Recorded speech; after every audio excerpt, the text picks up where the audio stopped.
Olá amigos, sejam bem-vindos a mais um vídeo do meu canal. Eu sou Lucas Knipe e vamos falar de tênis. Jack Draper vence João Fonseca com relativa tranquilidade e avança às oitavas de final de Roland Garros. É aquela atuação para ninguém botar defeito pro Draper e mostrar que ainda tem coisas a melhorar no jogo do João se ele quiser bater de frente com esse pessoal que tá no top 5. Porque hoje eu esperava que ele trouxesse uma abordagem diferente do que foi em John Wells, né? Porque naquele jogo ficou muito nítido. O Draper aguentava a pancadaria e o João Fonseca, se ele ficasse só naquilo, ele ia ter muito mais erros não forçados do que bolas vencedoras. Eu achei, quem sabe hoje explorando mais ângulos, tentando esperar o momento certo para atacar, tipo, movimenta o cara e depois vai para ataque. Não foi o caso. Ele tentou realmente a mesma estratégia que teve lá, porque é a forma dele jogar, né? Tipo, eu acho que muita gente até me criticou que eu falei lá dos resultados que estavam sendo ruins, que ele não estava dando abordagem, falou assim, é um absurdo você ficar falando um negócio estúpido desse, que tenistas não mudam o estilo de jogar conforme a superfície.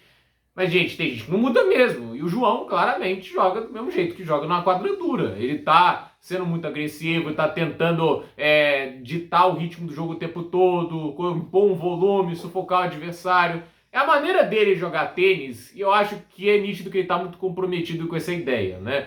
Eu acho que a ideia dele é que, assim, no futuro, ele vai conseguir se impor perante os adversários nessa proposta de jogo. Se vai funcionar ou não, o tempo vai dizer. Talento para fazer isso funcionar ele tem, isso é nítido. Eu gostaria que ele fosse um pouquinho mais dinâmico, procurasse outras soluções, porque tem jogos que pedem, né? E eu acho que, assim, o que transformou o Big Free no Big Free não é nem a capacidade de imposição da forma de jogo, é a capacidade de se adaptar às nuances diferentes que uma partida pode oferecer. Por isso que os caras eram bem sucedidos contra quase qualquer tipo de tenista. Fosse a gente olhar para o perfil do top 10 na época, um top 10 fortíssimo, muita gente diferente, eles davam conta de todos. Mais difícil ou mais fácil dava conta, seja lá Wawrinka, Del Potro, Berdych, assim, teve vários outros também, o Soderling durante o tempo. Um momento ou outro esses caras ganhavam porque eram fora de série, né, mas também. Mas a verdade é que, assim, a gente vê o João Fonseca hoje, ele tá enfrentando um cara que talvez, em termos de solidez, é o que mais me impressiona hoje dentro do top 5, né? Um cara que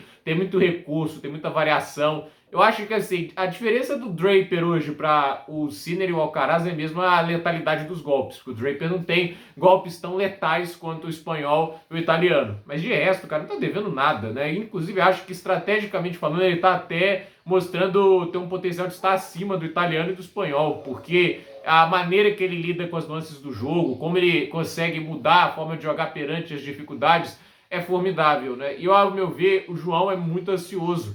E aí, quando paramos para pensar no jogo do Monfils, né? O que o Monfils fez de certo para incomodar tanto o Draper que o João não conseguiu? Esperar o momento certo para atacar. O Gael Monfils, você vê que ele tem um ataque muito rápido, mas ele não usa ele o tempo todo, entende? Ele tem momento para usar, ele sabe sustentar no ponto, ele sabe esperar a chance. Porque se ele for maluco para a bola de qualquer maneira, ele vai errar muito mais do que vai acertar. Então, assim, o tenista ele tem que entender o momento certo para atacar, porque, assim, quando ele ataca no momento errado, ele está arriscando dar um ponto de graça, né? E o Draper é um cara que, assim, ele aguenta essas trocas. Se o João tentou ali atacar pelo peso da bola, pela força, eu acho que às vezes se tira um pouco de velocidade, coloca um pouco mais de ângulo, coloca o Draper para correr e começa a fazer ele aí para um jogo mais desse de correria, né? Acho que o jogo ficaria melhor para ele, né? Mas ele tá tentando atacar ali, o Draper claramente colocando a bola no centro da quadra,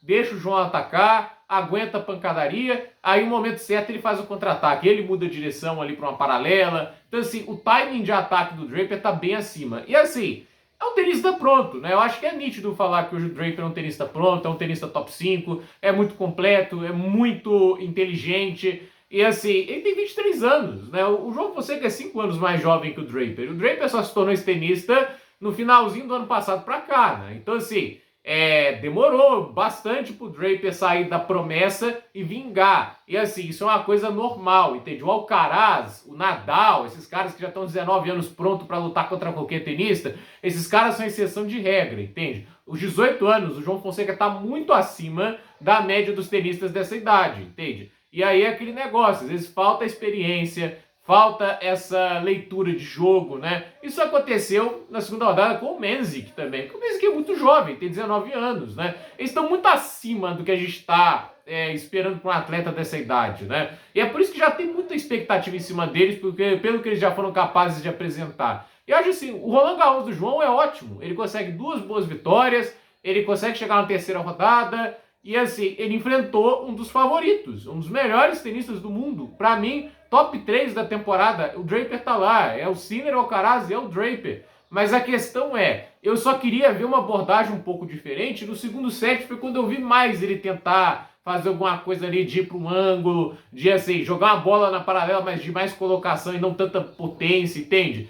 É aquele negócio, existe um momento para você ir lá e matar o ponto, né? E eu acredito que o João ainda, com a experiência, ele vai aprender melhor isso. Porque no momento atual, é como eu disse, ainda há muita ansiedade, ainda há muita confiança no poder de fogo que ele tem nesses golpes, mas assim, hoje ele encarou um adversário que assim, aguentou com tranquilidade, né? O Draper não sofreu para absorver os ataques do João e esperar nem que fosse 5, 6 trocas para ele tomar o comando do ponto. Ele pensou estrategicamente muito bem e com isso conseguiu uma boa vitória. Mas agora é focar na gira de grama, agora vai descansar 2 semanas, né? Até porque conseguiu chegar mais longe o Roland Garros do que muita gente pensava. Ele não vai jogar em Stuttgart, que eu acho um erro. Acho que assim, descansou uma semana, joga em Stuttgart, começa a fazer a transição para grama, até porque é rally, a tendência é ele enfrentar alguém bem ranqueado muito cedo no torneio, mas de qualquer jeito, a gente vê aí uma campanha legal, uma vitória contra o Hubert Hurkacz. Não é um torneio de se jogar fora de maneira alguma, mas é assim, ainda tem coisas a aprender e esse jogo contra o Draper mostra bastante. Eu acho que, mais do que tudo, né, eu não acho que é uma barreira técnica, mas é uma barreira estratégica e de timing para escolher o melhor momento para ir para o ataque. O Monfils, aos 38 anos, né, ele pode não ter aquela intensidade física que ele tinha antes, mas a experiência de 20 anos jogando tênis deu a ele todo o saber de como usar os recursos da melhor maneira possível. Por isso que ele devolvia saque de maneira inteligente, ele construía pontos de maneira inteligente, ele variava de maneira inteligente, e muito na experiência, na inteligência, na leitura de jogo, que ele conseguiu levar um cara do nível do Draper até um ponto que poderia ter chegado a um quinto set. Mas é aquele negócio, né? Experiência. O momento certo para atacar. Você tem aquela pancada linda como o Monfils tem? Ok, guarda para o momento correto. Usa quando tiver a oportunidade de matar o ponto. Não usa isso antes da hora, porque às vezes você vai estar gastando energia e às vezes você não vai estar construindo o ponto da maneira adequada. Então, gente, por esse vídeo é isso. Dúvida nos comentários, deixe seu like, se inscreva no canal, compartilhe esse vídeo e até o próximo vídeo.